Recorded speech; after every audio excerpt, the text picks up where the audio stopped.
তো এখন বাজে 2:05, পাক্কা 2:05, ঠিক আছে। জামাই বাবা শুনলাম গেছিল বাইরে, একটা বন্ধু এসেছিল ছাড়তে, তা আমি বললাম জামাইবাবুকে একটা আনতে চকলেট আইসক্রিম, এইটা না কর্ন আনতে 30 টাকা 40 টাকা বলা। জামাইবাবু সব দোকান বন্ধ এখন, তো বাস্কেট রবিন থেকে আমার জন্য চকলেটের আইসক্রিম এনেছে। আমাকে জিজ্ঞেস করলো কি আইসক্রিম, আমি বললাম তো ডার্ক চকলেট খাবো, তো এনেছে ওটা। আমি বললাম তুমি টেস্ট করে দেখো, খেয়ে বলে গিয়ে তোমারই লাইক হয়। আমাকে অপমান করলো না ভালো বললো আমি বুঝতে পারলাম না, কি যাই হোক, ঝগড়া করলে কী হবে, কিছু খাবো বলে এনে দেয়। সেদিনকারও বলেছিলাম আমি থামস আপ খাবো, মাজা, ওই রাত্রিবেলা 1-1টার সময় গিয়ে 20 টাকার মাজার বোতল কিনে নিয়েছিল, ডার্ক চকলেট ফকলেট এনে দেয়।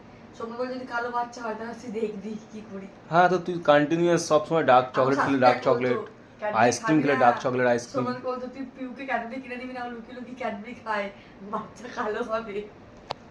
যাই হোক আইসক্রিমটা খুব টেস্টি খেতে, এটা কিন্তু ডার্ক চকলেট